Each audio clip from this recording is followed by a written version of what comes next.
அகிலம் நியூஸ் நேயர்களுக்கு வணக்கம். இன்று இரவு நேர பிரதான செய்திகள். முதலில் தலைப்புச் செய்திகள்.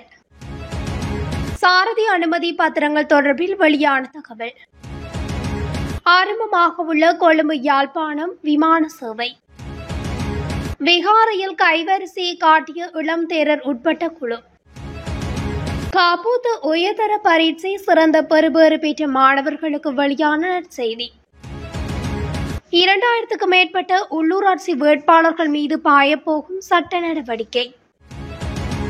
தென்னிலங்கையில் கோர விபத்து, ஒரே குடும்பத்தைச் சேர்ந்த சகோதரிகள் பலி, சிறுமிகள் படுகாயம். பேருவளையின் வீட்டின் நுழைவாயிலில் சிக்கி ஒருவர் உயிரிழப்பு.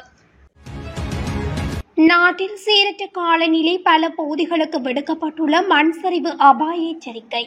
தொடர்பான விரிவான செய்திகள். 2009ஆம் ஆண்டுக்கு முன்பு பெறப்பட்ட சாரதி அனுமதி பத்திரங்களை ரத்து செய்வது குறித்து உடனடி தீர்மானம் எதுவும் எடுக்கப்படவில்லை என மோட்டார் வாகன போக்குவரத்து திணைக்களத்தின் ஆணையாளர் நாயகம் தெரிவித்துள்ளார். 2009ஆம் ஆண்டுக்கு முன்பு பெறப்பட்ட சாரதி அனுமதி பத்திரங்கள் ரத்து செய்யப்படும் என்ற தலைப்பில் சமீபத்தில் பல தேசிய செய்தித்தாள்களில் செய்திகள் வெளியிடப்பட்டிருந்தாலும் மோட்டார் வாகன போக்குவரத்து திணைக்களம் இது தொடர்பில் இறுதி தீர்மானம் மேற்கொள்ளவில்லை என அவர் குறிப்பிட்டுள்ளார். முன்னதாக 2009ஆம் ஆண்டுக்கு முன்பு பெறப்பட்ட சாரதி அனுமதி பத்திரங்களுக்கு பதிலாக புதிய சாரதி அனுமதி பத்திரங்களை வழங்க நடவடிக்கை எடுக்கும் என்று மோட்டார் வாகன போக்குவரத்து திணைக்களத்தின் ஆணையாளர் மேலும் தெரிவித்துள்ளார். கொழும்பு ரத்மலானி விமான நிலையம் மற்றும் யாழ்ப்பாணம் சர்வதேச விமான நிலையம் இடையே நேரடி உள்நாட்டு விமான சேவையை இயக்குவதற்கான விமான செயல்பாட்டு சான்றிதழை இலங்கை சிவில் விமான போக்குவரத்து ஆணையம் டேவிட் பீரிஸ் ஏர்லைன்ஸ் நிறுவனத்துக்கு இன்று வழங்கியுள்ளது. இந்த விமான பயணம் 1 மணி நேரம் 20 நிமிடங்கள் எடுக்கும். மேலும் இதற்காக செஸ்னா 280 விமானம் தயாரிக்கப்பட்டுள்ளது எனவும் கட்டுநாயக்க சர்வதேச விமான நிலையத்தில் உள்நாட்டு பயணிகளுக்கான முனையம் கட்டப்பட்டு வருகிறதுடன் அதன் பணிகள் முடிந்ததும் வெளிநாடுகளில் இருந்து வரும் பயணிகள் அங்கிருந்து யாழ்ப்பாணத்துக்கு பயணிக்க முடியும் என தெரிவிக்கப்படுகிறது. மாத்தறை வெலிகம மெரிச பிரதேசத்தில் உள்ள விகாரையொன்றில் இருந்த விலை உயர்ந்த புராதன முகமூடிகளை திருடியதாக கூறப்படும் தேரர் உட்பட 3 வெலிகம போலீசாரால் நேற்று கைது செய்யப்பட்டுள்ளனர். மெரிச பிரதேசத்தில் உள்ள விகாரையொன்றில் இருந்த விலை உயர்ந்த புராதன முகமூடிகள் திருடப்பட்டுள்ளதாக குறித்த விகாரையின் விகாராதிபதி கடந்த 7ஆம் தேதி வெலிகம போலீசாருக்கு முறைப்பாடு அளித்துள்ளார்.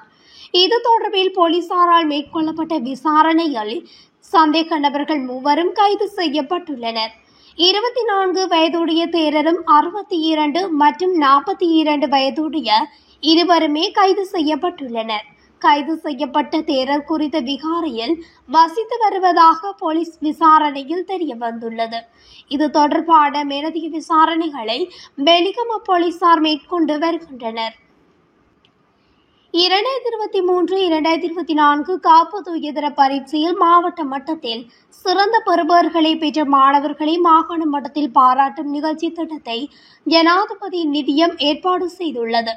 ஜனாதிபதி ஊடக பிரிவினால் வெளியிடப்பட்டுள்ள அறிக்கையில் இந்த விடயம் தெரிவிக்கப்பட்டுள்ளது. இதன்படி 2023க்கான 2024 காப்பூத்து உயர்தர பரீட்சையில் ஒவ்வொரு பாடப்பிரிவிலும் சிறந்த பெறுபேறுகளை பெற்ற ஒவ்வொரு மாவட்டத்திலிருந்தும் 60 மாணவர்களை தேர்ந்தெடுத்து அவர்களுக்கு நிதி புலமைப்பரிசில் மற்றும் சான்றிதழ்களை வழங்க திட்டமிடப்பட்டுள்ளது. 2023ஆம் ஆண்டுக்கான 2024 பரீட்சைகள் தொடர்பாக பரீட்சைகள் திணைக்களம் மற்றும் பல்கலைக்கழக மானியங்கள் ஆணைக்குழுவினால் வெளியிடப்பட்ட பெறுபேறுகளை கருத்தில் கொண்டு இந்த மாணவர்கள் தெரிவு மேற்கொள்ளப்பட்டுள்ளது. மாகாண மட்டத்தில் செயல்படுத்தப்படும் திட்டத்தின் முதல் நிகழ்ச்சி திட்டமாக 2023 காப்பூத்து உயர்தர பரீட்சையில் சிறந்த பெறுபேறுகளை பெற்ற வடமாகாண மாணவர்களை பாராட்டும் நிகழ்வு 2025 ஜூன் 22ஆம் தேதி கிளிநொச்சியில் நடத்த அனைத்து ஏற்பாடுகளும் மேற்கொள்ளப்பட்டுள்ளன. அதன்படி 2023 காப்பூத்து உயர்தர பரீட்சையில் சிறந்த பெறுபேறுகளை பெற்ற யாழ்ப்பாணம், கிளிநொச்சி, முல்லைத்தீவு, மன்னார் மற்றும் வவுனியா மாவட்டங்களைச் சேர்ந்த மாணவர்கள் இவ்வாறு பாராட்டப்பட உள்ளனர். இதேவேளை ஏனைய மாகாணங்களிலும் விரைவில் நிகழ்ச்சிகளை நடத்துவதற்கு தேவையான ஏற்பாடுகள் மேற்கொள்ளப்பட்டு வருகின்றன.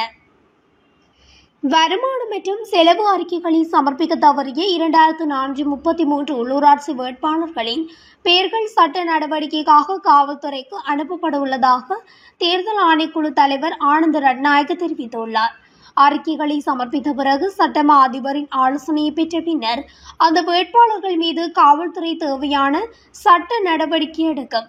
உள்ளூராட்சி மன்ற தேர்தலில் போட்டியிட்ட 76,992 வேட்பாளர்கள் தங்கள் வருமானம் மற்றும் செலவு அறிக்கைகளை சமர்ப்பித்துள்ளதாகவும் அவை மாவட்ட செயலகங்களில் பகிரங்கப்படுத்தப்பட்டுள்ளதாகவும் அவர் கூறினார்.